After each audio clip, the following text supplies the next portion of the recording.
గెలిపించాయి. EVM PM అనే పెట్టరు, EVM PM EVM CM అని అట్లా ఏమి ఉండరండి. అట్లా పైగా ఎవరికి ఎన్ని వస్తాయో తెలీదు. లోపాలు ఉన్నాయని కోర్టుకు వెళ్ళారు, సుప్రీంకోర్టు కూడా చర్చించింది. అది జరుగుతూనే ఉంటుంది. అది వ్యవస్థాగతమైన మార్పులు సంస్కరణలు అది జరుగుతూనే ఉంటాయండి. ఇప్పుడు ఉదాహరణకు మీడియాలో ప్రక్షాళన జరగాలని నేను అంటాను. అలానే మీడియా సంస్థలు రోజువారీగా మనం మాట్లాడకుండా చెప్పకుండా ఉంటామా?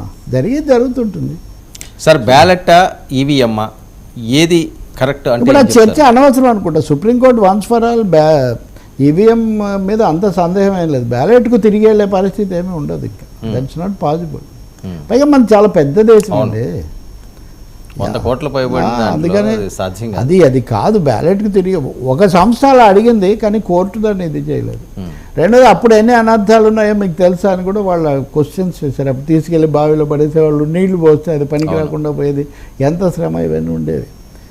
కాబట్టి ఇప్పటికే క్లారిటీ రావాల్సిన అంశాలు ఉన్నాయి, సందేహం ఏం లేదు. వీవీప్యాట్లకు సంబంధించి అది వచ్చే కొత్త ప్రభుత్వం వచ్చాక ఆ ఫైట్ చేయొచ్చు. పోరాటం ఏది ఆగదు వర్మ, పోరాటాలు కొనసాగుతూనే ఉంటాయి. జరిగేవి జరగాలి, ప్రక్రియ అయితే జరగాలి. సార్ రేపు కౌంటింగ్ మీద కూడా చాలా అనుమానాలు. ఇప్పుడు నేను మీకు చూపించా కదా, సర్వే సంస్థల మీద ఒత్తిడి ఇది చేశారు. ఒకటి, వాటిని అంత ఎందుకు పట్టించుకుంటున్నారు అనేది ఒకటి. రెండోది, ఏ సర్వే సంస్థ అయినా తన ఉనికిని పక్కన పెట్టి వేరే వాళ్ళకి అనుకూలంగా భారీగా ఇచ్చి ఎందుకు దెబ్బతింటుందనేది రెండు.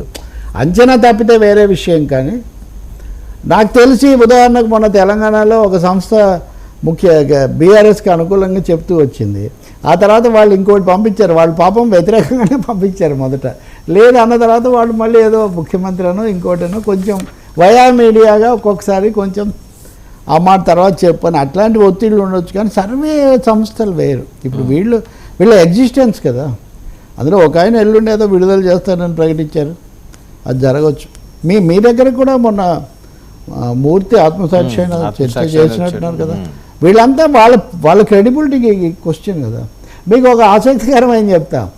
మీడియాలో మనందరికీ తెలిసిన ఒక పెద్ద మనిషి, పేరు అనవసరం కానీ, ఆయన తెలుగు మీడియాలో కంటే నేషనల్ ఇంటర్నేషనల్ మీడియాలో ఎక్కువ ఈ కార్యక్రమాలు చేస్తుంటారు.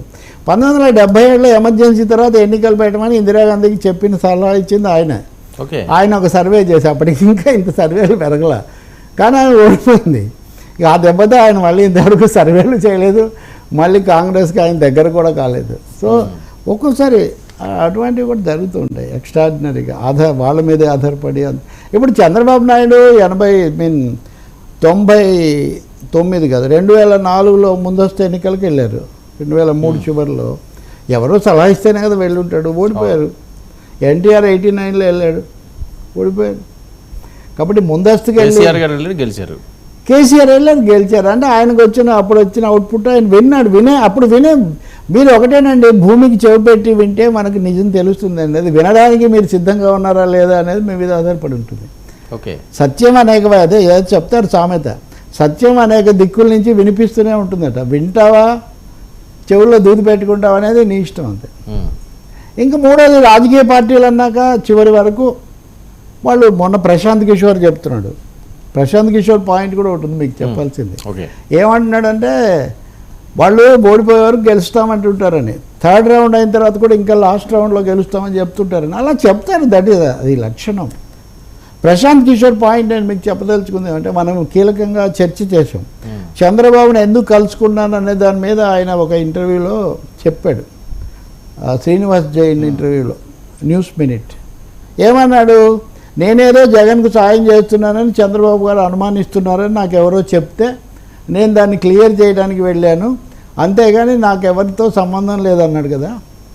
అది పూర్తి అవాస్తవం అని తెలుగుదేశం వర్గాలు చెప్తున్నాయి. కనీసం 32 సార్లు మాతో ఇంటరాక్ట్ అయ్యాడు ఆయన, 32 సార్లు ఇంటరాక్ట్ అయ్యాడు మాతో ఈ ఎన్నికల మధ్యలో అని వాళ్ళు చెప్తున్నారు. అదైతే బయటికి రాలేదు, రాలేదు. అది 32సారి ఎందుకో బయటకు, దాని మీద మనం మాట్లాడాం. కానీ ఆయన 32 సార్లు ఇంటరాక్ట్ అయ్యాడు. ఇంకో మాట కూడా చెప్తున్నారు ఆ మిత్రులు, అటు ఇటు ఉన్నవాళ్ళు రెండు వైపులా. ఈ సర్వే సంస్థలు ఎక్కువ భాగం క్యాస్ట్ స్టాటిస్టిక్స్ చెప్పడం ఎక్కువ భాగం వాళ్ళు చేసేది. అది ఆ అభ్యర్థి వద్దు, అక్కడ ఈ కులం వాళ్ళు ఉన్నారు, ఇక్కడ వాళ్ళ దగ్గర బిగ్ డేటా ఉంటుంది. సో మోస్ట్లీ వాళ్ళు చెప్పేది క్యాస్ట్ యాంగిల్ తప్ప వేరేవి వాళ్ళు చెప్పి పెద్ద మహత్తరమైన సలహాలు ఇచ్చేది పెద్దగా ఏముండదు. మానిటరింగ్ చేస్తారు మోస్ట్లీ. ఇప్పుడు ఐపాక్ కుర్రాళ్ళు ఉన్నారనుకోండి, వైసీపీ వాళ్ళు 5 పత్రాలు ఫిలప్ చేయించుకున్నారు. 5 పత్రాల్లో 2 ఐపాక్ వాళ్ళకు, ఒకటి ముఖ్యమంత్రికి, ఒకటి ఇంకొక సర్వే సంస్థకు, ఇంకోటి ఈ టైప్లో.